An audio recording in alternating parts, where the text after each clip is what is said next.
A red-eye flight. 203 passengers asleep over the Pacific Ocean. 6 hours into the crossing. No problems. No warnings. Nothing to prepare anyone for what came next. Then the radio went silent. The cockpit door was locked from the inside. No one answered. No one came to the window. The plane was flying itself at 38,000 feet over open water. The nearest land was 600 miles away. Fuel was burning every second and nobody, not on the aircraft, not on the ground, not in the tower, knew how much time was left before it ran out. The tower called. No answer. The tower called again. Nothing. Then a voice came through the frequency. Calm. Exact. Using correct aviation radio procedure without a single hesitation. Tokyo Tower. Echo 0 is on frequency. Go ahead. The cockpit had been locked and silent. Then it was not. Flight 2291 departed Los Angeles International Airport at 10:48 p.m. local time. A Boeing 777-200. Fully loaded. Climbing west and north toward Tokyo Haneda. The North Pacific route at night means complete darkness in every direction. No coastline. No city lights below. Nothing visible through the windscreen except black sky and black ocean. Out there, the radio is not a convenience. It is the only thread connecting the aircraft to the world below. The only proof to the tower that the aircraft and its crew exist. Cut that thread and 203 people are alone in the dark over 600 miles of open water. Captain Marcus Webb was 54 years old. American. 28 years of commercial flying. He had crossed the Pacific more than 300 times. He knew the route the way a person knows a road they have driven so many times they stop noticing it. That familiarity is earned over decades. It is also, on rare occasions, the thing that stops you from noticing what is different tonight. First Officer Diana Rosales was 41. 14 years in commercial aviation. Previously with a regional carrier in South America before moving to the United States. Every pilot who had shared a cockpit with her used the same word to describe her. Precise. When pilots use that word about another pilot, they are saying something very specific. They mean the person does the right thing at the right moment every single time. They mean the person you want next to you at 38,000 feet at 3 in the morning when the situation stops being routine. 4 hours and 11 minutes into the flight, both pilots were in their seats. 203 passengers in various stages of sleep behind the closed cockpit door. The autopilot holding altitude and heading without difficulty. The aircraft had just completed a clean handoff from Oakland Oceanic Control to Tokyo Radio. The last position report was acknowledged. Professional. Ordinary. That was the last normal moment on Flight 2291. At 4 hours 14 minutes and 33 seconds Zulu, the radio went silent. Not static. Not interference. Not a drop signal that might come back on its own. Silence. The specific silence that exists only where there should be a voice and is not. Tokyo Tower called the aircraft. No answer. Called again. Nothing. The controller reached for his log and wrote 3 letters. UNR. Unable to raise. In aviation, those 3 letters are how nightmares begin. Not with an explosion. Not with a mayday call. With silence where there should be a voice, and 3 letters written in a logbook, and a controller staring at a radar return that is still moving, still at altitude, still on heading, still perfectly normal to every instrument, and understanding that something is very wrong. The Boeing 777-200 was still on radar. Still at altitude. Still on its correct heading toward Tokyo. To every instrument the tower had access to, it looked exactly like a normal flight. The plane did not know anything was wrong. The autopilot does not know its crew is gone. It holds the heading. It holds the altitude. It does the job it was designed to do. It will continue doing so until the fuel runs out over the Pacific. Both pilots lost consciousness at almost exactly the same moment. Not from hypoxia. The pressurization system showed completely normal readings throughout the entire event. They lost consciousness from a contaminated supply in the cockpit's supplemental oxygen system. A maintenance error introduced 9 days earlier during a routine inspection at Los Angeles International. During that inspection, a technician working at the end of a double-shift cross connected two oxygen lines that should never have been adjacent to each other. The error was invisible from the outside. The checklist item was initialed as complete. The technician was not careless by nature. He was exhausted. His name is in the investigation report. The board recommended no criminal charges. That is a fact. What you do with it is your own business. The contaminated supply had no effect during normal cruise operations because supplemental oxygen masks are stored during cruise. Neither pilot wore a mask. Neither pilot received any warning. When the automated system ran a routine pressure check, a small quantity of contaminated air entered the sealed cockpit environment. At altitude, in a pressurized metal box with no air circulation from outside, that quantity was enough. Both pilots were unconscious within approximately 85 seconds. The cockpit voice recorder captured no distress calls. No crew-triggered alarms. No indication that either pilot understood what was happening before losing consciousness. One moment they were there. Then they were not. The aircraft continued west toward Tokyo at 38,000 feet. The autopilot did not know. It kept the heading. It kept the altitude. It would continue doing so for approximately 3 hours and 47 more minutes before the fuel ran out and the ocean took everything. The first person to understand that something was wrong was a flight attendant working the forward galley. She was 27 years old. She had been a flight attendant for 2 years and 3 months.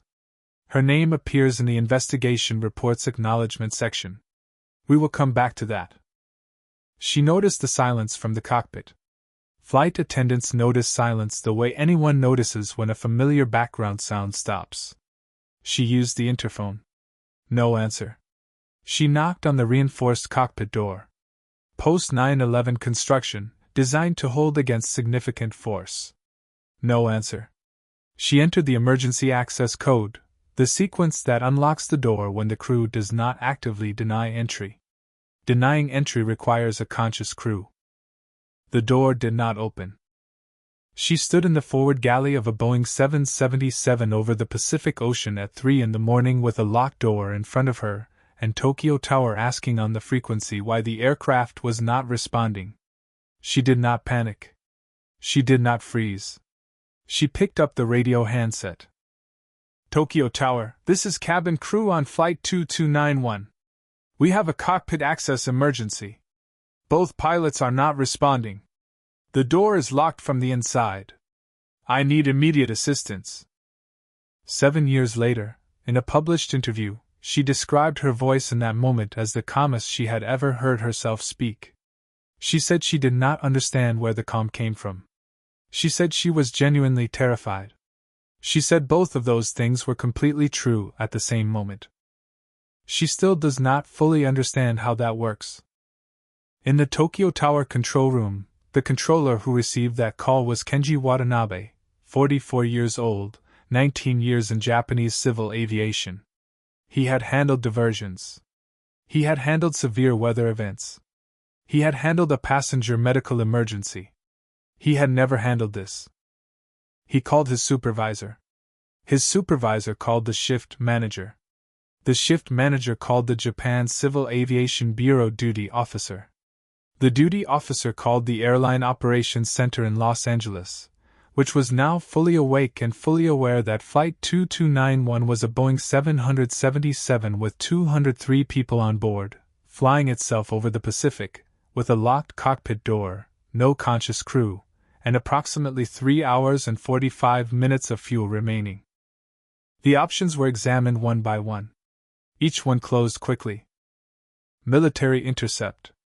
Japan Air Self-Defense Force assets could be scrambled and could reach the aircraft. What they could do when they arrived was nothing. You cannot fly a 777 from outside the cockpit. You cannot open a reinforced door from a fighter jet flying alongside it. You can observe. You cannot help. Remote system override. The Boeing 777-200 variant on this route does not carry the satellite data link architecture required for ground-based autopilot control. This was not an oversight. The tower had no way in. The ground was locked out completely. Emergency depressurization. Possible on some configurations. Not possible on this one without direct cockpit input. And it would harm 203 passengers. That option was removed from the discussion in under 1 minute. The cockpit door.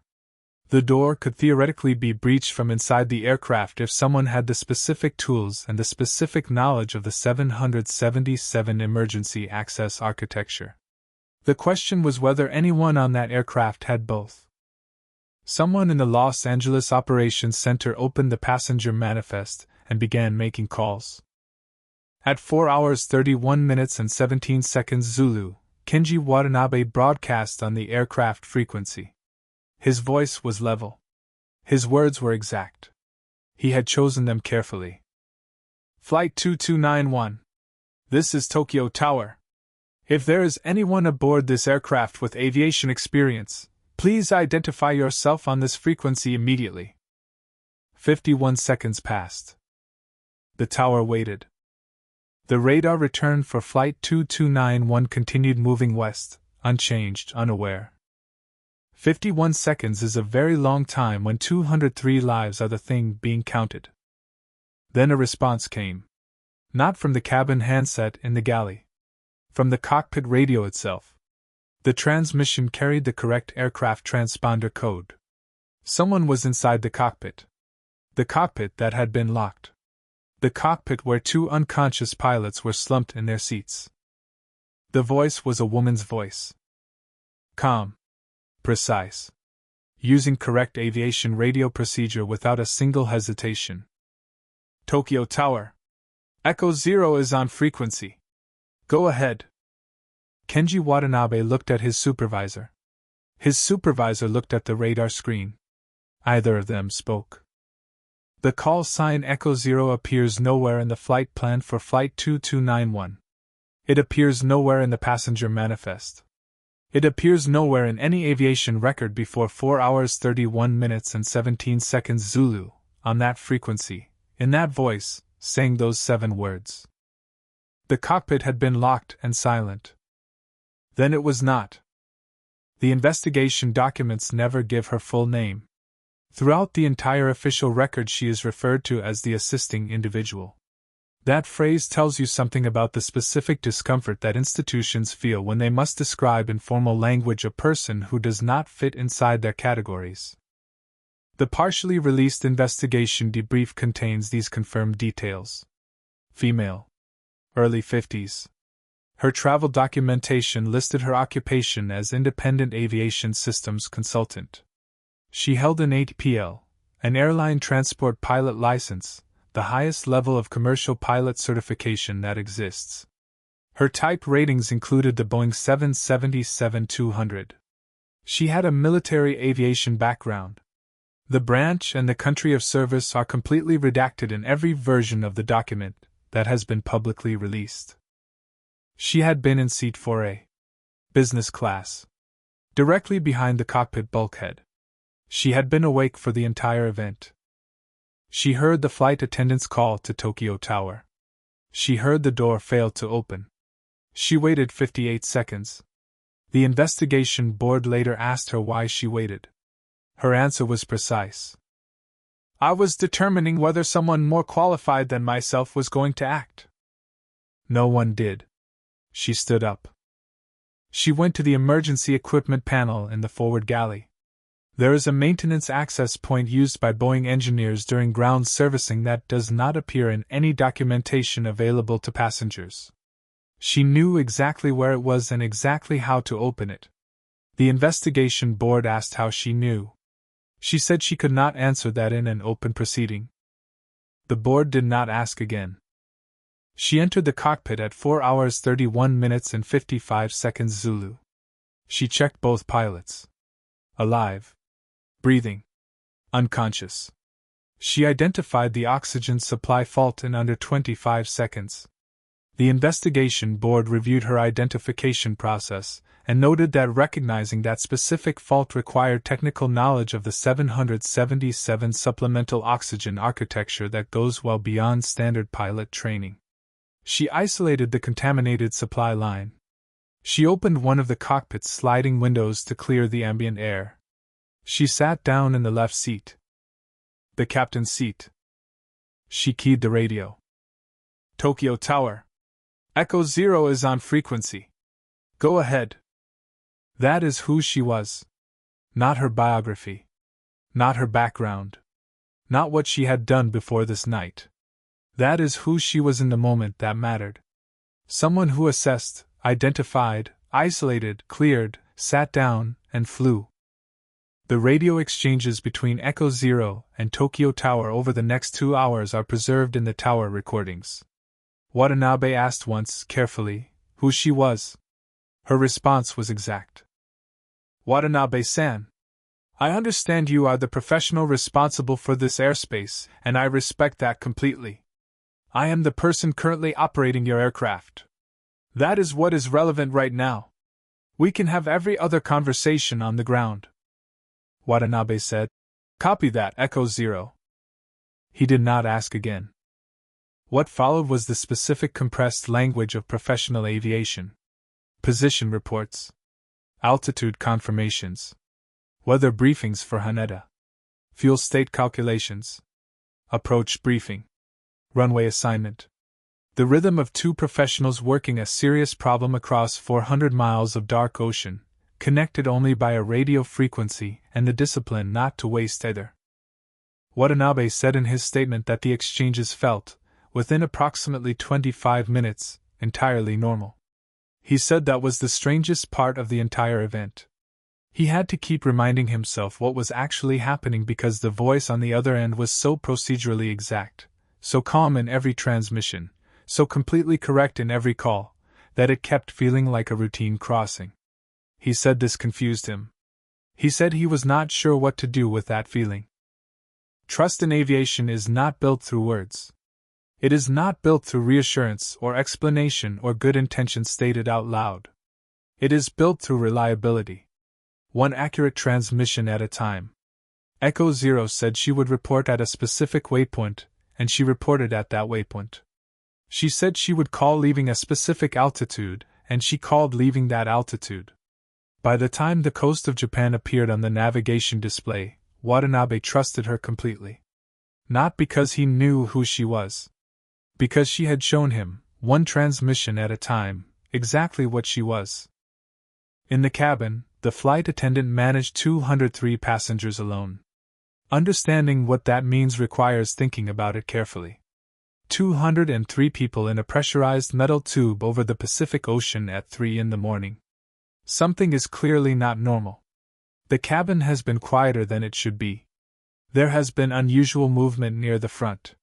Several passengers near the forward bulkhead have noticed that the cockpit door opened briefly and that a passenger who went in has not come back out. She told them there was a minor technical situation being handled by a qualified individual. She kept her voice level. She kept moving through the cabin. She answered questions with responses that were not lies and were not the full truth, delivered with such complete steadiness that most passengers accepted them and went back to what they had been doing. The specific skill required to hold a cabin together in conditions like this is something that is trained but cannot be fully taught. You can teach the words. You can teach the procedure. What you cannot teach is the voice that makes 203 frightened people in the middle of the night believe that someone has the situation under control. Either you have that voice when the moment comes or you do not. She had it. One passenger worked it out on his own. A retired Japan Airlines mechanic, seat 22F, traveling home after visiting family in California. 31 years working on wide-body aircraft. He had been lying with his eyes closed and felt the specific change in airframe behavior when the autopilot transitioned from its set parameters to a manual override input. It was subtle. Most people would not notice it. He noticed it immediately because he had felt it thousands of times during ground testing. He assembled the pieces. The radio silence he had half noticed. The flight attendant's expression, which was controlled in a particular way, he recognized. The unusual activity at the front of the cabin. He understood what had happened. He did not say a word. Not to the passenger next to him. Not to the flight attendant. He asked for a glass of water. He drank it slowly. He looked out the window at the complete darkness of the Pacific below, and thought about the specific kind of grace that exists in a stranger who has spent years learning something very difficult so that when the exact moment arrives they can do it without stopping to ask themselves whether they are capable of it. At approximately 5 hours 52 minutes Zulu, Captain Marcus Webb regained consciousness. The cockpit voice recorder captures it. The particular confusion of waking at altitude to find conditions you did not expect and did not set. He would have seen the left seat occupied by a woman he had never seen before. First Officer Rosales unconscious in the right seat. The coast of Japan on the navigation display. Tokyo Haneda approach in progress. Fuel state low but within landing range. Captain Webb's first words, according to the CVR transcript, were 3 words. The investigation board stated in their final report that in over 25 years of reviewing cockpit voice recorder data from incidents around the world, they considered this response among the most disciplined reactions to completely unexpected circumstances they had ever documented. The 3 words were, "You have it." Not a question. Not an accusation. Not confusion spoken aloud. A confirmation. An assessment delivered in 3 words by a man who understood immediately that the most important thing happening in that cockpit was not his disorientation. It was the approach in progress. And the correct response to the most important thing in the room is to confirm it, and get entirely out of the way. Echo Zero's response was 2 words. "Sit down." Then silence. Then the sound of movement as Webb found the jump seat behind the center console. Then nothing. 43 minutes of nothing from a man who sat directly behind her and watched her fly and said not one single word. Because he was a pilot. And he understood that the person at the controls during an active approach does not need commentary. Does not need reassurance. Does not need anything from him except the complete absence of distraction. That kind of discipline, the discipline to stay silent when everything in you wants to speak, is also something that is trained but cannot be fully taught. Tokyo Haneda Airport. Runway 34 left. Pre-dawn. The Pacific behind them. Japan below, dark and quiet. The runway lights coming up through the windscreen like an answer at the end of a very long question. Echo Zero flew the ILS approach. The instrument landing system. The precision-guided path down to the runway. Her control inputs, reviewed afterward from the flight data recorder by the investigation board, were within normal parameters for a current type rated line captain on this specific aircraft. The investigation board noted this in their final report with exact language. Not exceptional. Exactly correct. They were not diminishing what she had done. They were saying something more important than that. The most valuable thing a trained person brings to a crisis is not brilliance. Not heroism. Not improvisation under fire. It is reliability. The ability to do the thing correctly, the way it is supposed to be done, when it matters most. She did exactly that. Nothing more and nothing less than what the moment required. Touchdown on runway 34 left. Smooth. Full stop. Emergency vehicles alongside. Lights cutting through the pre-dawn darkness over Tokyo Bay. She sat in the seat. She did not move immediately. The cockpit voice recorder captures 37 seconds of silence after the aircraft came to a complete stop. Not uncomfortable silence. Not the silence of someone who does not know what to say. The silence of someone who has finished something and is allowing it to finish completely before moving. Then she keyed the radio one final time. Tokyo Tower. Echo Zero. Flight 2291 is down. Full stop. 2 crew requiring medical attention. 203 souls accounted for. Thank you for the company. In the Tokyo Tower control room, Kenji Watanabe, 19 years in Japanese civil aviation, thousands of final transmissions from thousands of flights. A professional who had heard every kind of landing call had to wait before he could respond. He writes in his official statement that something happened to his voice that he was not expecting. He does not describe what. He says only that he needed a moment. Anyone who has ever worked through a long and difficult night, and then had it end the right way, will understand exactly what he means. The paramedics entered the aircraft. Both Captain Webb and First Officer Rosales were removed on stretchers. Both made complete recoveries. Rosales was discharged from hospital 4 days later. Webb was discharged after 6 days. Both returned to flying within 8 months. The contaminated oxygen source was identified within hours of landing. The maintenance fault traced to its origin within 3 days. The technician identified within the week. The investigation board reviewed every aspect of the maintenance procedure and the fatigue management policies that had allowed a safety-critical task to be performed at the end of a double shift without adequate oversight. Echo Zero walked off the aircraft behind the paramedics, through the jet bridge, into the terminal at Haneda, where investigators, airline officials, and 3 people in civilian clothing who carried themselves like people who were not actually civilian were waiting. She spoke to the investigators for 14 minutes. She spoke to the 3 non-civilian civilians for 7 minutes in a corridor away from the main group. Then she walked through the terminal, through arrivals, out through the automatic doors into a Tokyo morning that was gray and cold and completely indifferent to what had just happened over its ocean. She was gone. Not dramatically. Not through a special exit or a waiting car. Just gone, the way people who know how to be unremarkable disappear. Completely and immediately, as though she had always been about to leave and had simply left. Her name does not appear anywhere in the final investigation report. Her call sign, Echo Zero, appears 14 times in the document, always and only in the context of actions taken. The assisting individual referred to in tower recordings as Echo Zero isolated the contaminated oxygen supply line. Echo Zero executed the ILS approach. Echo Zero executed the landing. Precise verbs. No adjectives. No name. That is how the official record describes what she did. The investigation board's formal recommendations called for changes in 4 specific areas. Cockpit supplemental oxygen system maintenance protocols. Dual shift fatigue restrictions on safety-critical inspection tasks. Emergency door access procedures for cabin crew in dual pilot incapacitation events. And standardized dual incapacitation response training across the entire commercial aviation industry. 6 aviation authorities adopted all 4 recommendations within 22 months.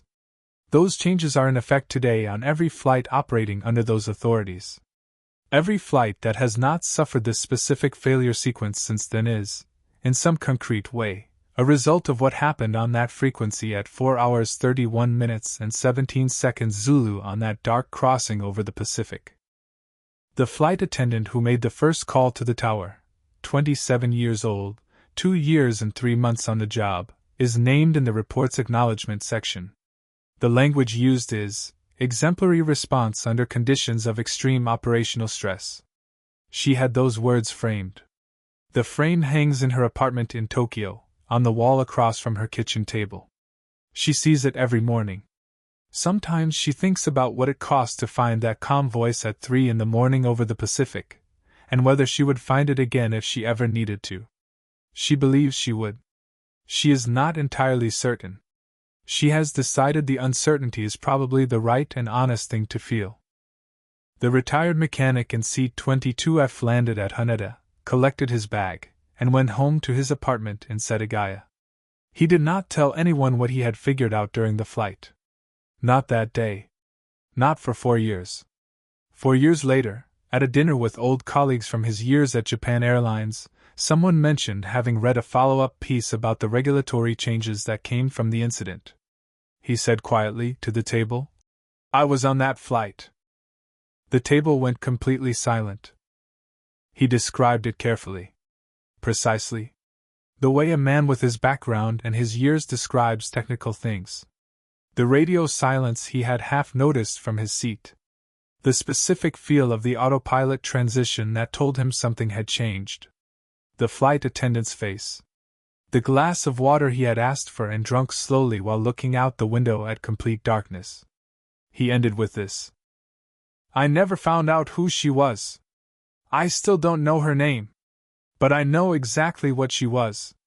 She was someone who had spent a very long time learning to do something difficult so that when the moment came she could do it without stopping to wonder whether she could. That is the whole thing. That is all it ever is. The table was quiet for a moment. Then someone asked another question and the evening moved on, the way evenings do even after someone has said something true. Come back to the frequency. Not to the woman. Not to the aircraft. Not to the airport or the gray Tokyo morning. To the frequency itself. The specific radio channel that connected the tower to a cockpit that should have been empty of any living voice at 4 hours 31 minutes and 17 seconds Zulu, when 203 people were asleep and the fuel was running and the autopilot was doing its job and nobody was doing the job that mattered most. That frequency is open right now. At this exact moment, it is carrying position reports and altitude confirmations and weather updates, and the routine procedural language of aviation that keeps the sky organized and safe. 1,000 transmissions a day that no one outside the system ever hears. Voices of people who know things. Who spent years learning things. Who show up at altitude in the dark and do what needs to be done without asking for an audience. In the archived recordings of Tokyo Tower, stored in a file that investigators can access, and that will remain there, the voice of Echo Zero is still on that tape. Still calm. Still precise. Still flying the approach. Tokyo Tower. Echo Zero is on frequency.